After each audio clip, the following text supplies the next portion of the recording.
So hey guys it's me 225 rider. म चाहिँ अघि भर्खरै उठेको होइन। सो अहिले चाहिँ चिया खाएर अहिले भर्खरै बहिनीले चिया दिएको। चिया खाएर अब एकछिन उता के अरे खेततिर जानु पऱ्यो, धान ल्याउनु छ होइन। सो अब त्यहाँ भेटौँ। सो गाइज अहिले चाहिँ अब चिया सकिसकेँ मैले। अब चाहिँ खेतको लागि निस्किन्छु होइन। सो गाइज अहिले चाहिँ म खेतमा पुगिसक्यो अनि बाइक चाहिँ मैले यहाँ राखिरहेको छु। बाइक चाहिँ मैले लगर्नु पऱ्यो किनकि हाम्रो गाउँमा बाइक धेरै चोरी हुने गर्छ। अस्ति लास्ट इयर पनि हाम्रो गाउँबाट सेम यस्तै हुन्न, बाटैमा बाइक राखेको थियो कि अनि लक गरेको थिएन। ऊ चाहिँ बारी के अरे खेतमा गएको थियो, खेतमा गयो अनि उसको बाइक त एकैछिन उठाएर लग्यो। खेतमा जाने बाटो अब यस्तो छ होइन। अगाडि गएपछि पुरै त्यो भनौँ न पेन्ट योभन्दा नि माथि गर्नुपर्छ, नत्र पुरै त्यो पानी र हिलोले पुरै हुन्छ क्या।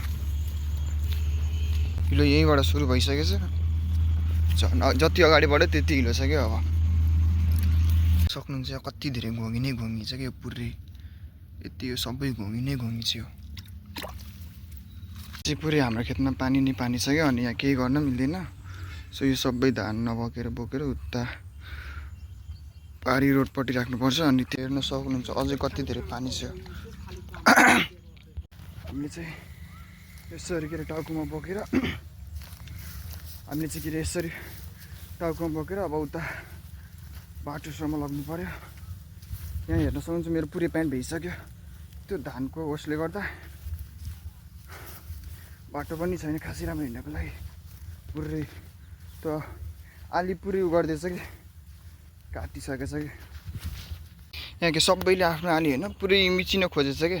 सो अबले यति पातलो बनाइसकेछ है। यहाँ हेर्नु यो आली हो कि के हो, यसलाई के भन्ने अब। सो फाइनली हामीले सबै धान यहाँ ल्याएर राखिसक्यौँ। अब चाहिँ घर लाग्छु अनि घर गएर नुहाउनु पर्छ।